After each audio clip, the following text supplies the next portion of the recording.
Take a 35-year-old diesel locomotive, some passenger cars that are more than twice that age, add an early Saturday morning departure when you'd normally be in bed, an itinerary that will take 2 days to travel 400 kilometres, spending a lot of it going backwards, a chance to freeze to death in a sleeping bag on a passenger car floor, followed by a breakfast of charcoal toast. Wouldn't miss it for anything.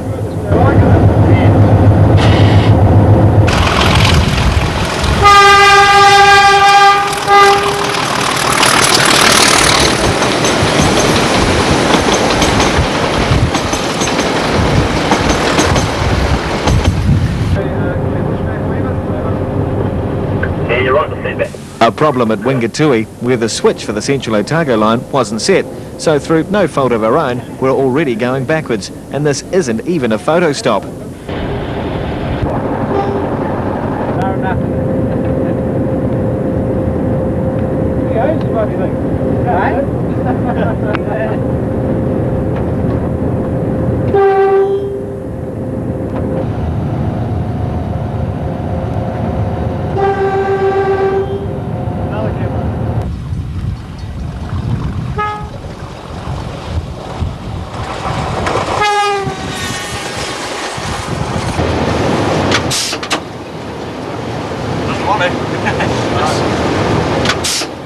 They say in theory, dynamic brakes don't slip.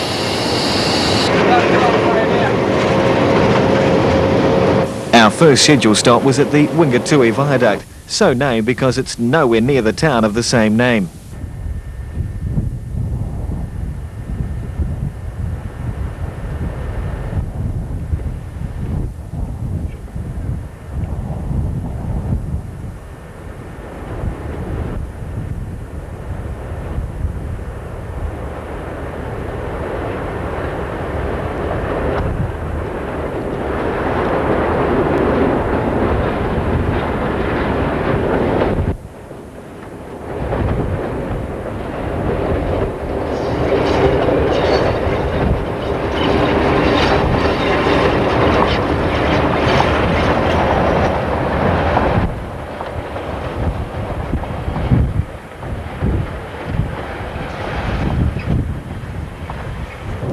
The Central line was made for people who just want to watch trains going backwards and forwards. Sorry,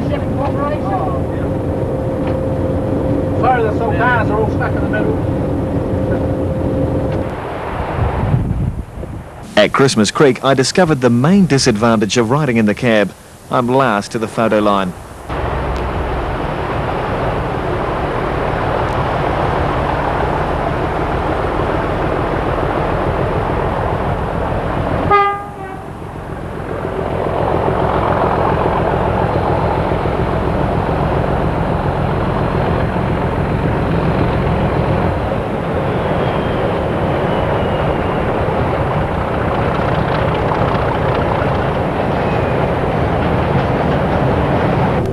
A good omen? No, that's dolphins and ships.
I've just been talking about this next photo stop, and we think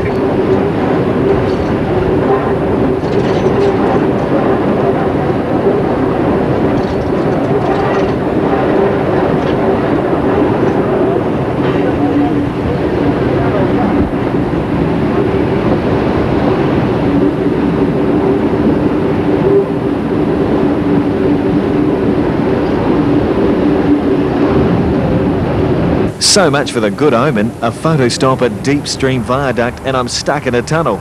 Well, here's how it looks from the inside, and this is disadvantage number 2.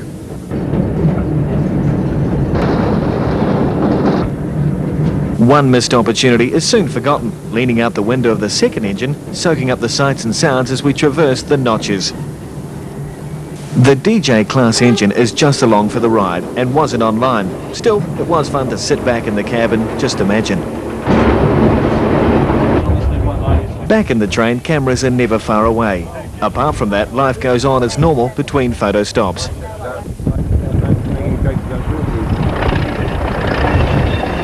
Before the run-by, you get this uneasy feeling, miles from anywhere, watching as your train disappears from sight.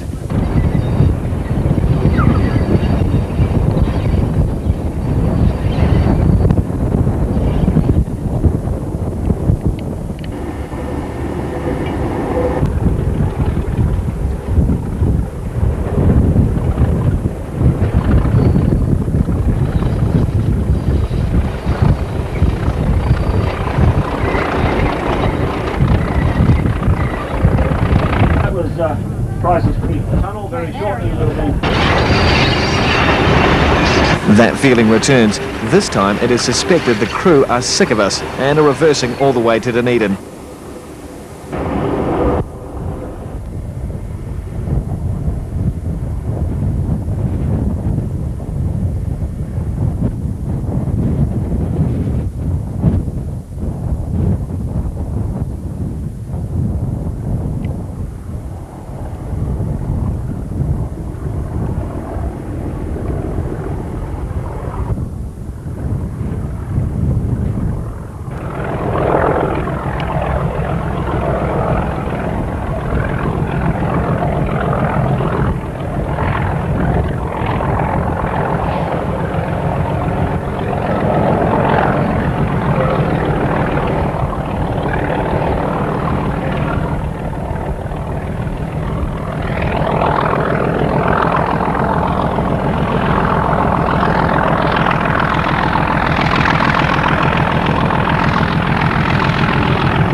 I gave up climbing fences while picking mushrooms when I was going out with a farmer's daughter. However, as a rail fan, you gotta do what you gotta do.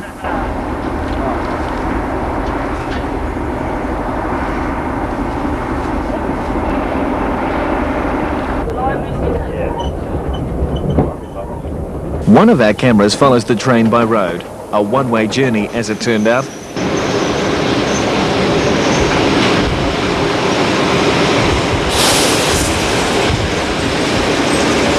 Ranfurly, which has never been home for that famous rugby trophy, is one of the larger townships in Central Otago. Not used to stopping anywhere near a station, most passengers get off on the wrong side. The station itself, typical of New Zealand's bigger branch line structures, has seen better days, and even more people. But unlike the railroad, the structure is likely to remain a town landmark.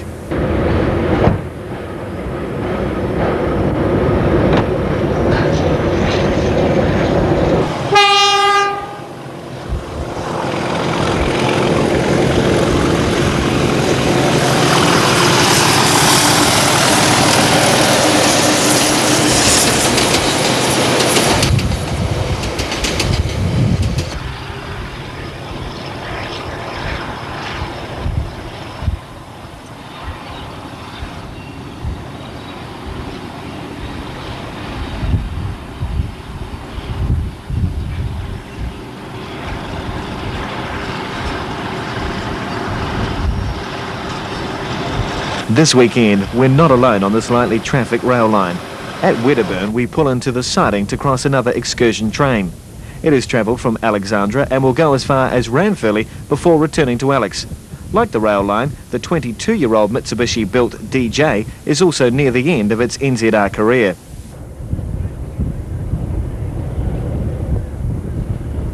Being the dedicated rail fans that we are, the photo opportunity with the Ida Range as a backdrop was too good to miss.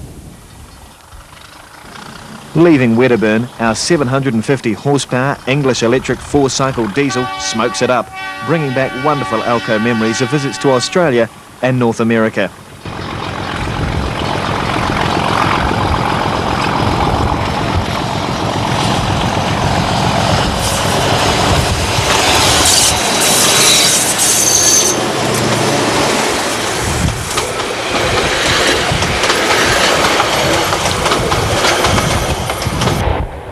With Wedderburn in the background, our short train prepares for yet another run-by.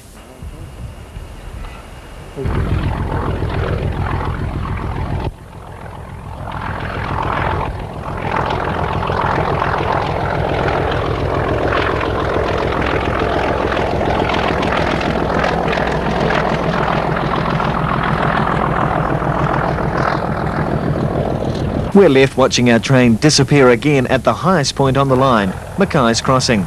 Incidentally, the lowest point for us was Mackay's rollover, but that little incident was still ahead of us on our return leg.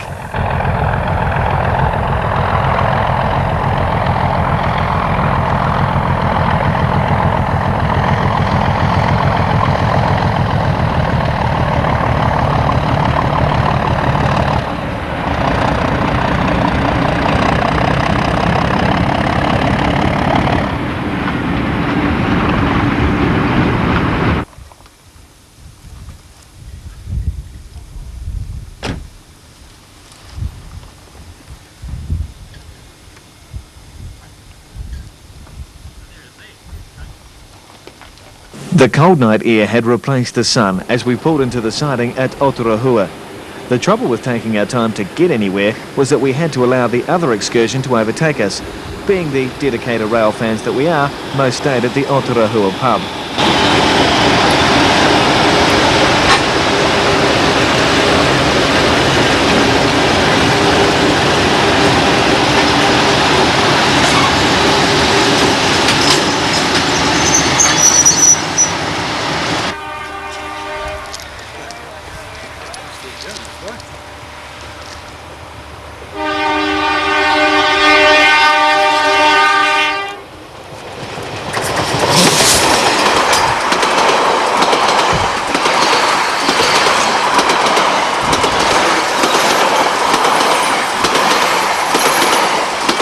Our engineer asked train control that age-old question, why are we waiting?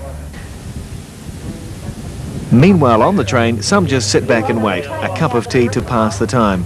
Some don't even know we've stopped, and those still at the tavern are saying, what train? We're finally cleared to proceed. A quick look at our train advice shows just how late we are running. Fortunately, when travelling by train, it's the journey that's the main event, not the destination. You're in trouble now. I thought I could be there. You are in trouble.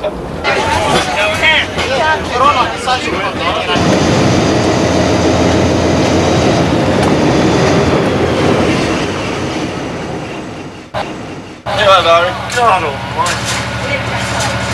Here's another black one for you. Not quite dinner in the diner, more like breakfast in the boxcar. I de-ice our Pontiac chase car. It tolerated its night in the cold, but by lunchtime it would be lying upside down in a farmer's paddock beyond Lauder. Another advantage of travelling by rail. The DJ unit that we towed up the day before, complete with a full load of fuel, will be powering a train to Middlemarch and back, while we take back 3194, which was at the head of the previous day's Ranfurly excursion. Twice derated, the 12-cylinder Cat Prime Mover now produces less than 900 horsepower, not a lot more than the more reliable DG. Though upwards of 14 years their senior, several DGs lasted in revenue service well after the first DJs were retired. Perhaps they were the best of British.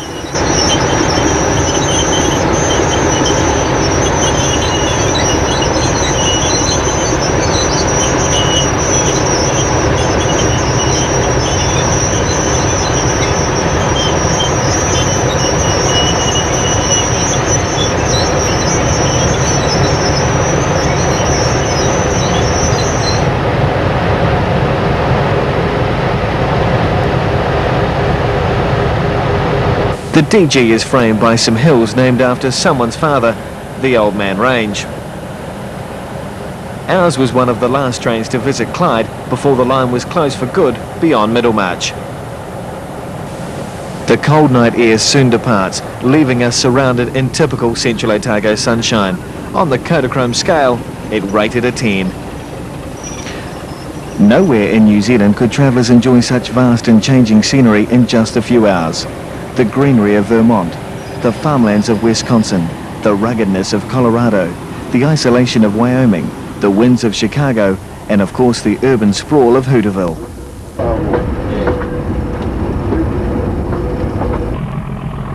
Just 5 minutes out of Clyde and we're at Muttontown Gully Trestle, the location of the day's first run by.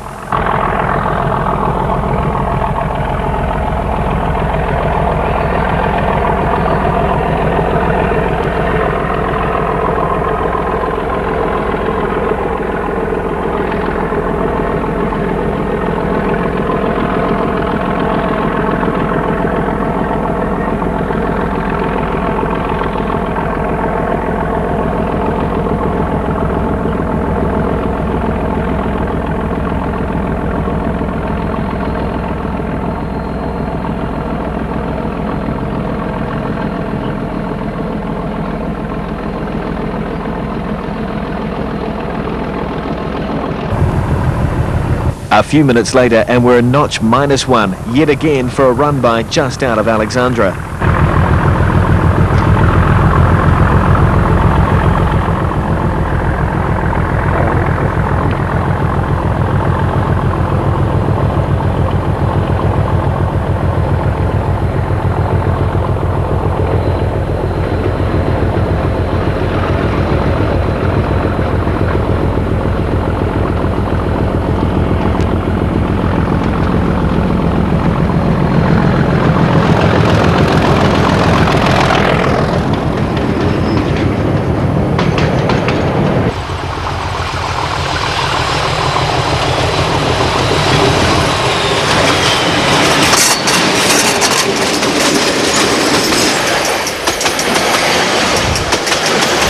There are so many excellent locations that it's not long before we stop again, this time at the second of 3 crossings at the Kia River.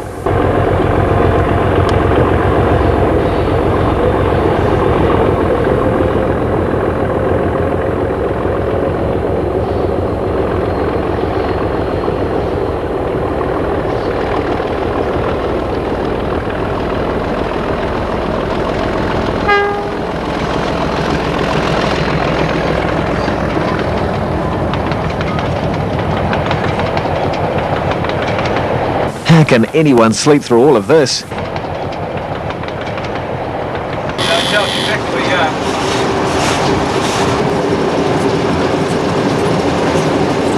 Between the 2 horseshoe curves on Tiger Hill, the central line makes one of 7 crossings of Highway 85.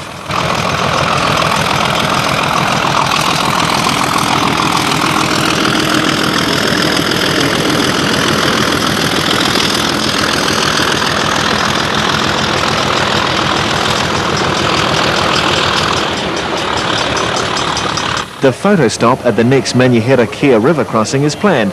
Now it's time to choose a good spot.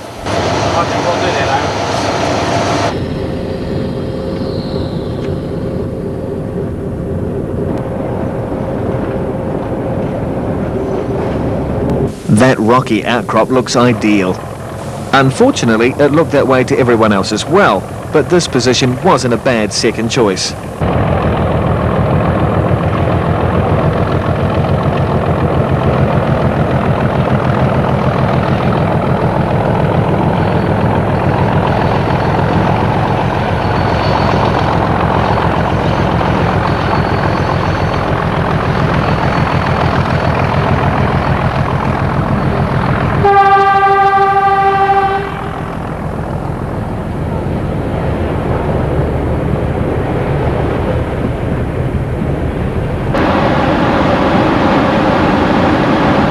After a bit of a spruce up, we're on our way. Meanwhile, out on Highway 85, our chase car partakes in its last train chute. Before we reach Mackay's Crossing, the Pontiac will become Mackay's Rollover. Mr Mackay will be back shooting trains by Ranfurly. Photo stop call on the horn and we're in the tunnel again.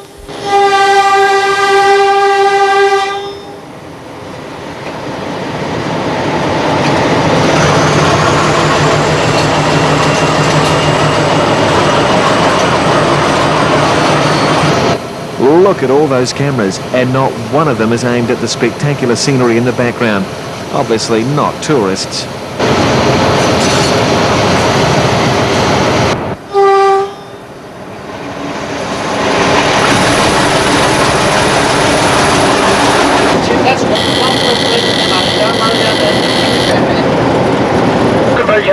High in the Raggedy Range at the top end of the Pulburn Gorge is yet another noteworthy bridge scene.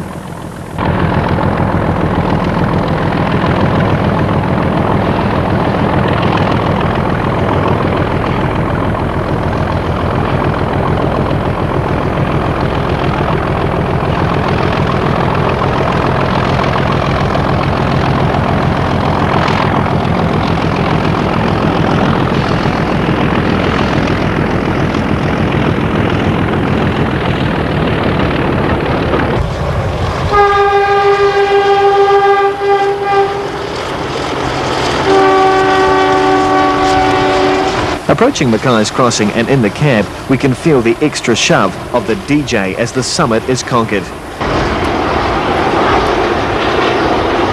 We wait at Hyde for the Middlemarch train to clear, with the day continuing to provide us with perfect overhead conditions.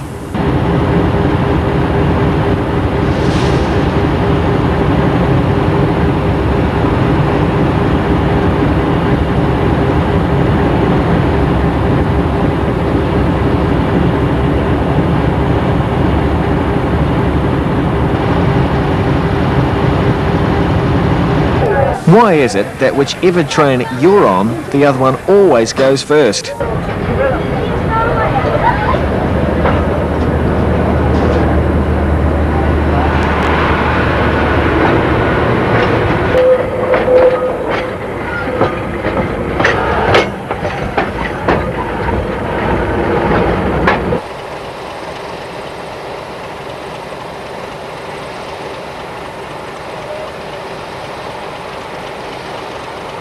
One last photo stop at Te Iti, and we're on the final leg back to Dunedin.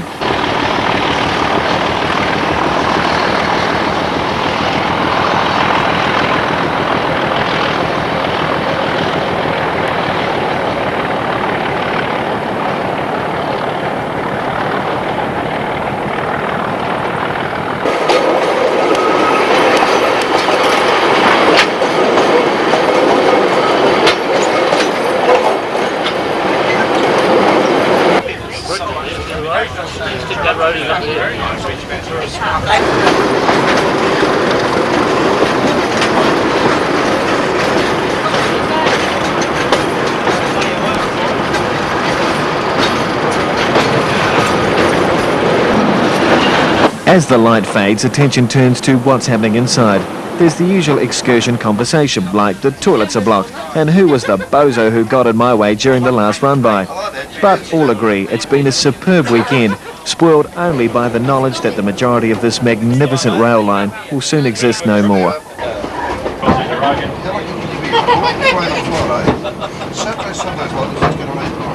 Boys!